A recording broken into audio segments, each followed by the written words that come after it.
Anthony Davis finally playing a basketball game in New Orleans. Been a while, right? Missed the Pels last 7 contests. Then he got traded to the Lakers. So he is a visitor rolling in. And this was a tight game. Lakers trailed through a bunch of it despite all the efforts from Anthony Davis. Goes through, slams that one. 5.3 seconds to go now. Lakers up by 2. Pelicans inbounding. Davis steals that. He left the game with some elbow issues. Came back late. Good defensive play there. He had 41 in this game. Is your blog business related? No. You're blocked. Davis, 41. Lakers win it 114-110. LeBron will serve as team spokesman live on SportsCenter. You had 16, 2, and 7. You finished with 29, 11, and 5. What dictated the changing gears for you? This is winning time for me. Fourth quarter, no matter how much of a deficit that we're in, whatever the game is, however the game is going, I believe that once I start the fourth, I could try to make a push and see what happens. And we started that fourth quarter with a quick 6-0 run, made them call a timeout, and we just used that momentum from there. What happened with you and Josh Hart? Is your knee okay?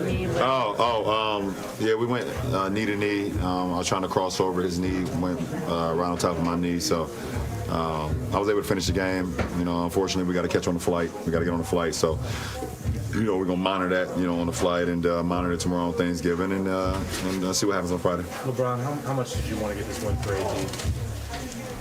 That's the only reason I'm here. That's the only reason I came to New Orleans. That makes sense. LeBron, could you get a sense of how much this game meant to AD just throughout the day? In the morning we had shoot around, and then we had team breakfast or team brunch.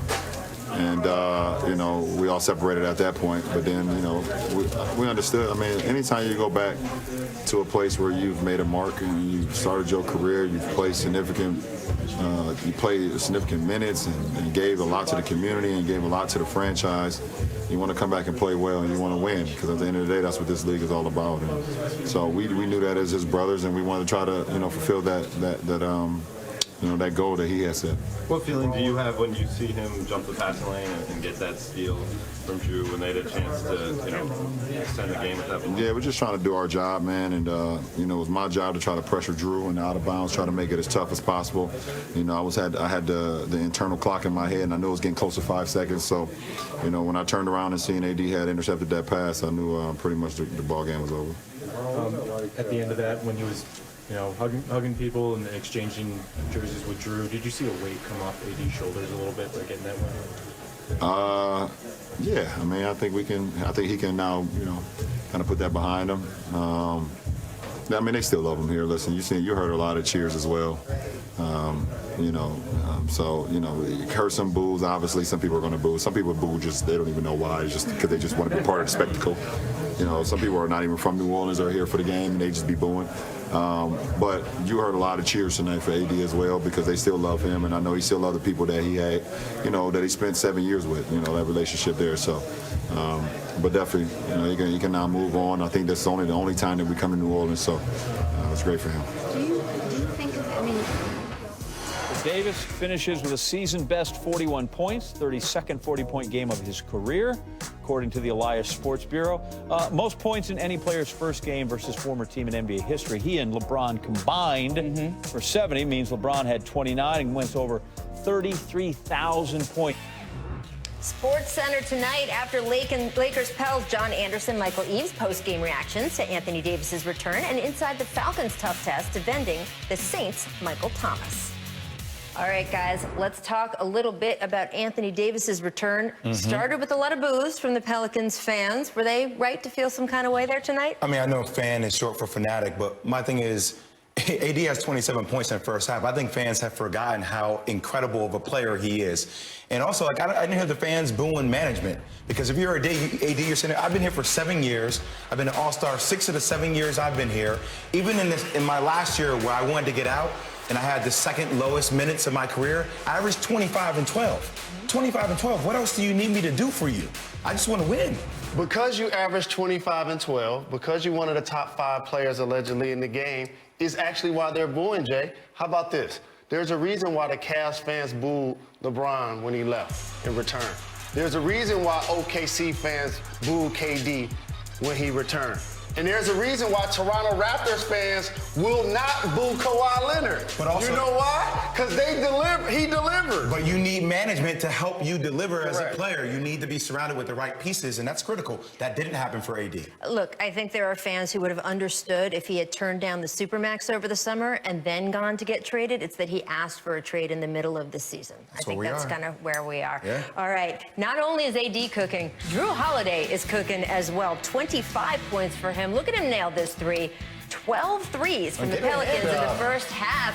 Stay tuned for the second half right after this. Come on.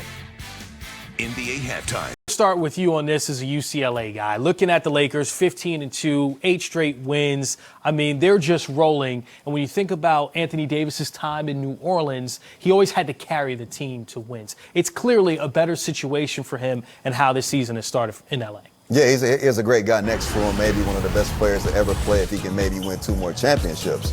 But the load is lighter. He's playing one-on-one. If you try to double him or put your best defender on him, which is kind of hard to do with LeBron next to you, he has guys that can't really contain him. Right. And that team is built with veteran leadership beyond LeBron. That team is built with a veteran coaching staff that's seen it all before, so you can bounce things off of different guys, whether it's your teammate or even one of the coaching staff members. I mean, watching, and let me ask, watching Davis, I mean, again, you've coached against him.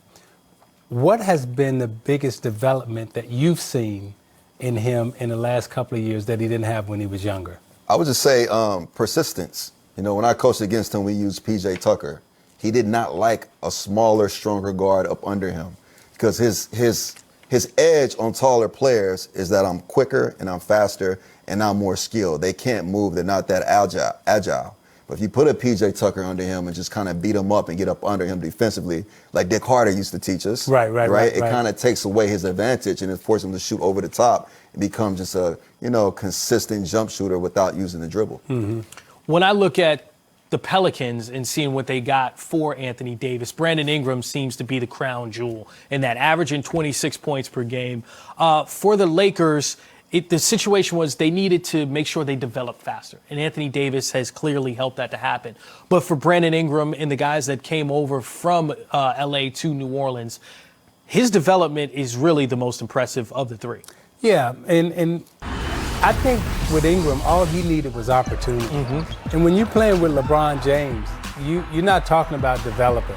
When the Lakers signed LeBron James, in my mind, 50% from the floor. Yeah, I was like, you got to win championships with LeBron James. So when you're talking about developing Ingram, now his wardrobe definitely has developed.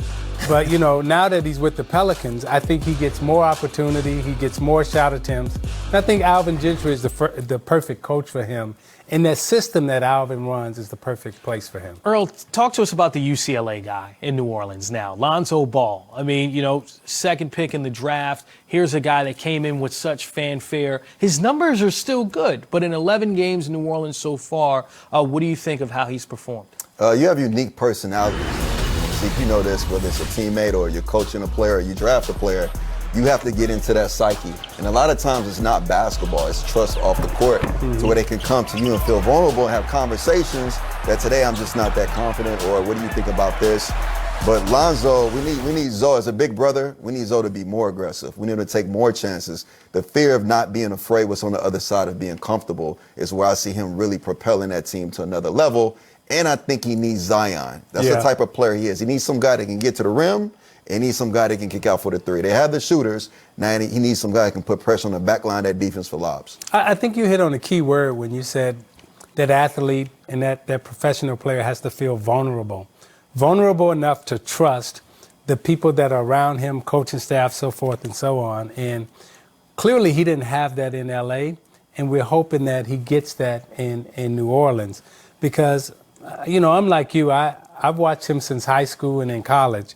And I believe in this kid. I think he has the potential to be a really, really good basketball player in this league for a long time. And not only a really good basketball player, but I think he's capable of playing championship basketball, which is different than just being a player in the NBA.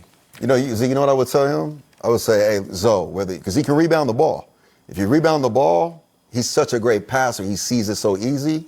Sometimes just put pressure on the rim, get a piece of the paint every time full speed, and force your will on the defense. You know, Isaiah, the last thing you said could have actually gone to Pascal Siakam as well. I mean, talking about a guy playing at a championship level, we saw it last year, and he's elevated it even higher. He tips off at 7:30 against the New York Knicks. You're watching the warm-up. It's in about 4. Planning ahead of time. It's not mandatory, but winning is a sacrifice. And if you're committed to this team and to this program and to this family,